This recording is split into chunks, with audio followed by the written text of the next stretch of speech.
Welcome to Basic Secretary. This workshop is focused on the duties of a secretary and recording minutes of a meeting. Before we get started, I have to let you know that, while much of what we discuss today is really important, there is so much more within the Secretary Resource Guide. The presentation today will follow along with the guide, so this is an excellent time to go grab it, so you can make notes and see the additional details that are included. The Secretary Basics course will help you understand the importance of the position of secretary from a legal and practical perspective. The duties and responsibilities will be reviewed in detail, as well as the available resources and the materials and supplies you will need to successfully perform this position. You will learn about motions and types of votes and how to record them accurately in the minutes. The format of the minutes and the various approval processes will be presented. Armed with the information provided in this course, along with some helpful hints, you will feel confident that you are maintaining relevant and accurate records of your PTA's business. Never say, "I'm just the secretary." The job of secretary is important to any association. A secretary is responsible for keeping accurate records of the proceedings of the PTA. And did you know that a president and secretary are the only required nonprofit officers in Texas? The records you create are your PTA's history. Minutes are a legal document and are just as critical to financial reviews as monetary reports.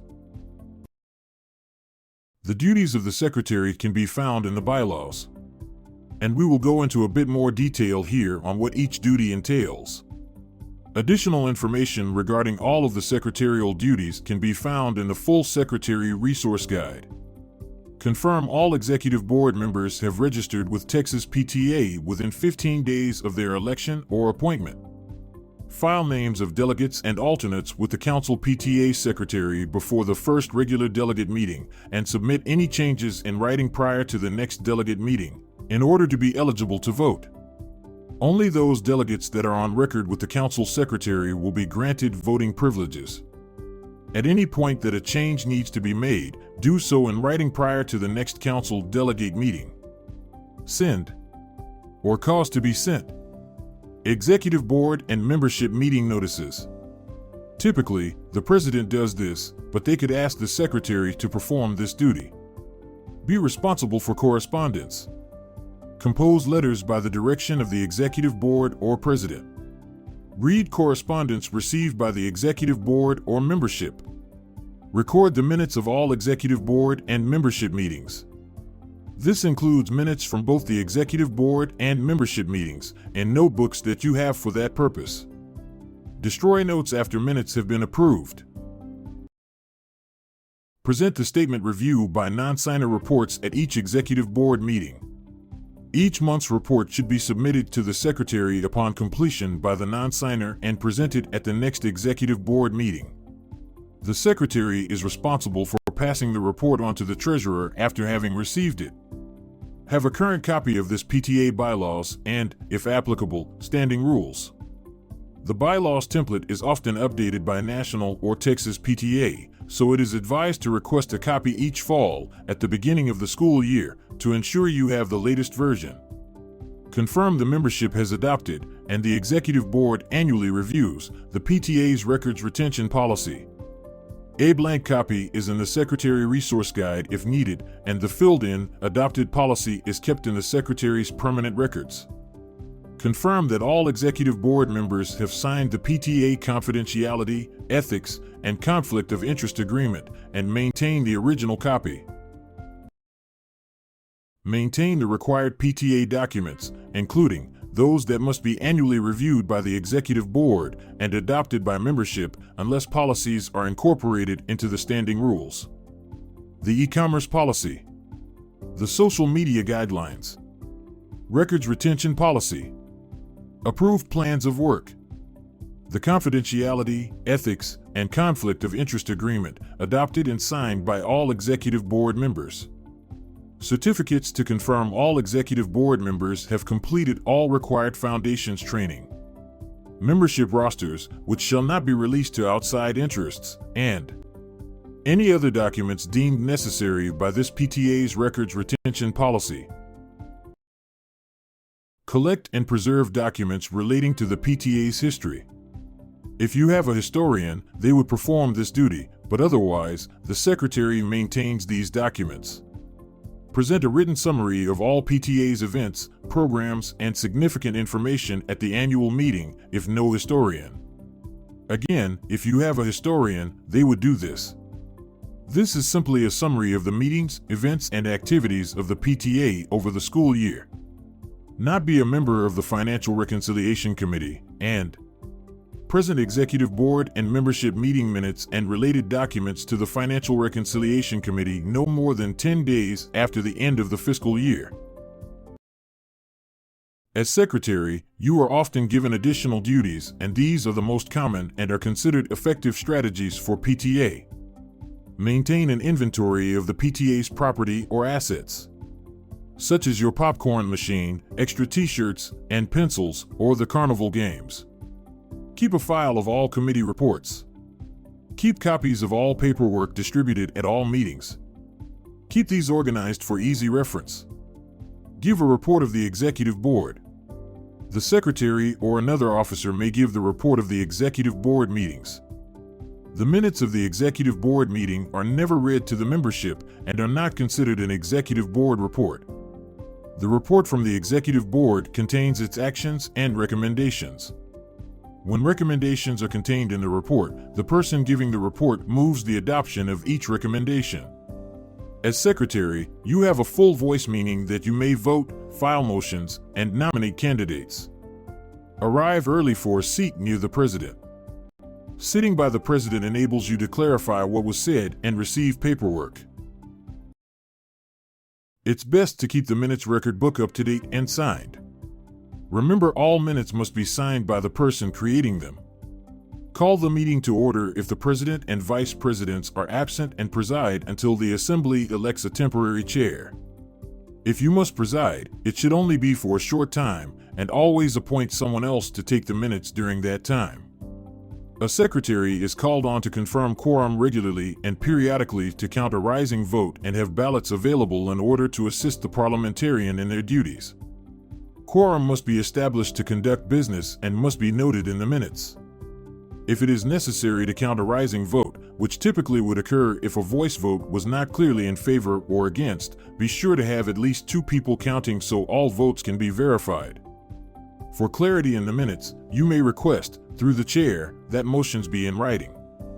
A sample motion form is in the Secretary Resource Guide and could be copied and kept on hand. It's important that motions are recorded word for word. More details on motions will be discussed later in this session. There are many resources that you might find useful to you as Secretary. First, the Texas PTA Resource Guides, starting with the Basic Secretary Resource Guide, and then you might also like to have a copy of the President and Parliamentarian Resource Guide. These extra 2 guides will help you know the big picture of meeting governance. Most executive board positions have a page within the Texas PTA website, www.txpta.org, where additional resources are just a click away. Having a copy of the past minutes of your PTA is helpful in providing the history of past events, along with agendas and the style of minutes your PTA is used to. You will also be able to see what business is typically conducted each month. Having a copy of Robert's Rules of Order newly revised, RONR, can help with the parliamentary procedures governing meetings. This information is also helpful when drafting the minutes. Feel free to consult with your council secretary, if applicable, or the Texas PTA secretary, as well as your field service representative. If you don't know your council leaders or your FSR, please let us know so we can put you in touch. National PTA at pta.org also offers extensive e-learning courses. Each officer and chair, including the secretary, should present a plan of work to the executive board for approval. A plan of work helps keep everyone focused and on track. This example plan of work for secretary can be found in the Texas PTA Secretary Resource Guide. Motions are proposals the PTA must consider and require that the group do something. A motion begins with I move, and then the proposal. As secretary, record a motion by starting your writing with the motioner's name and then move to. A second is required to begin discussion on the action proposed, unless it comes from committee or the executive board. Remember, the name of the one who seconded is not necessary to capture unless requested. The presiding officer, often the president, repeats the motion and conducts vote. So, what exactly are minutes? The meeting minutes are a legal document or recording of what action was taken during a meeting. Note that the actions are recorded and not what was said, also known as discussion. The minutes should never reflect the opinion of the secretary or any member for that matter, favorable or otherwise, on anything said or done. The secretary is not expected to summarize nor capture the discussion of others. Minutes are taken to protect the organization and the members who participated in the meeting. Minutes should be kept as brief as possible and should only reflect actions taken at the meeting. For each new motion, you will want to begin a new paragraph. Remember to capture the name of the maker of the motion. Be sure to note that the motion was seconded again. The name of the seconder is not recorded. Record the type of vote and the outcome of the vote, pass or fail of the motion. Types of votes are outlined in the next slide. Remember, personal opinions and details of debate or discussion are not included. Make note of any amendments that are approved. If an amendment fails to pass, the amendment is not recorded. If the vote was done by ballot, record the total votes cast, the number of votes for and against, and the number of illegal votes. When a counted vote is taken, record the totals for and against. There are multiple types of votes that can be taken. A voice vote is used for most votes, allowing for a verbal response in favor or against. A ballot vote is a written response in favor or against, or the name of a candidate to elect. It is important that a motion is made to destroy the submitted ballots after a ballot vote has been taken. You may need to notify the chair if this is overlooked. In addition to those types, another method of voting for executive boards only is an emergency vote by an electronic means or by telephone. In an emergency situation, the executive board may vote by phone, email, or other electronic means if authorized by the president. Members shall have at least 24 hours to cast their votes. A 2/3 vote of the entire executive board is required for adoption, and the vote shall be recorded in the minutes of the next regular meeting of the executive board. There are 3 methods to approve the minutes. 1. They may be read out loud. In this case, the secretary stands and reads the minutes and corrections, if any, are noted. If there are no corrections, the presiding officer may say, hearing no corrections, the minutes are approved as read. This is considered general consent. 2. The minutes may also be distributed for review. To do this, a copy with draft marked on each page may be given only to members. Draft is marked on the document, so if people take the minutes home, they know there may have been corrections. The copy for the record book does not need draft written on it, as it will be corrected by hand. 3. Another option is to appoint a committee of 3 which appointed by the president or presiding chair during the meeting. All 3 members sign and date the minutes as corrected/approved. Minutes approved by committee are not presented for approval. The president simply states, the minutes of the date of the meeting were approved by a committee consisting of, and lists the names. If someone wishes to correct those minutes, they may, but the president does not ask for corrections. After the minutes have been approved, the secretary writes, approved as read, or printed, or approved as corrected, the date of approval and the secretary's signature. It is important to remember that minutes are approved by the body that created them. Executive board minutes are available only to the executive board, while membership meeting minutes are available to the entire membership. They are not, however, available to the general public. Therefore, do not publish meeting minutes in newsletters or post on doors. Unless password protected, do not post on websites. And, as a special note, minutes of a regular meeting cannot be approved at a special meeting, depending on whether they were distributed or read. Corrections may be handled in various ways. The number of corrections during the meeting can be minimized if the minutes are sent to the board/committee to review in advance. Corrections may then be sent directly to the secretary prior to the meeting. The draft presented at the meeting is the version that is approved as presented, printed, or corrected.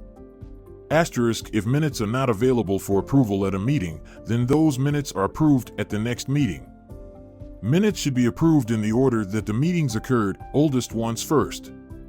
Correct in red ink on the record book copy once they have been presented, or use red text and the strike-through feature if you are correcting minutes digitally.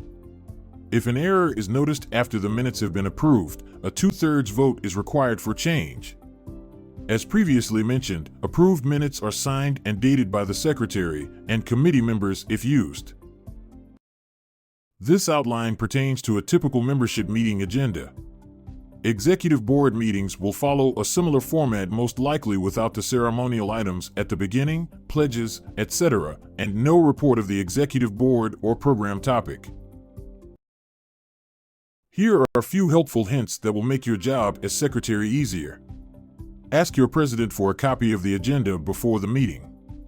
This can be your template for taking notes by adding spaces between each agenda item. Create a saved template on the computer for minutes. If you are not present at a meeting, the president should appoint a secretary pro tem. If this happens, the substitute drafts the minutes and gives them to the secretary as the keeper of official documents. The minutes are approved as usual. Let the president know in advance, if possible, so preparations can be made. Send the minutes from the previous meeting to be presented and approved, even if you are unable to attend. Complete the minutes as soon as possible after the meeting, ideally within 3 to 5 days.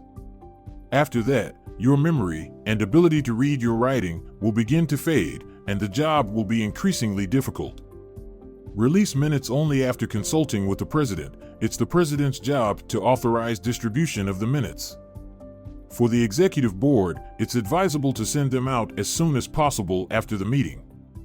As secretary, you may record the meeting, but here are some considerations. There may be technical issues with recording. Requires 100% consent of participants. It inhibits discussion. Disposal of the recording and its possible use in lawsuits if there is no policy on disposition of recordings. Texas PTA staff and volunteer leaders are here to answer any of your questions regarding your position.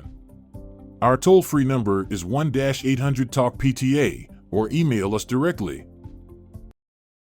Thank you for your time and attention. I hope that this training has been beneficial and it will make your work in PTA easier and more enjoyable. If you have any questions in the future, please know that your field service representative and council leaders are always ready to help.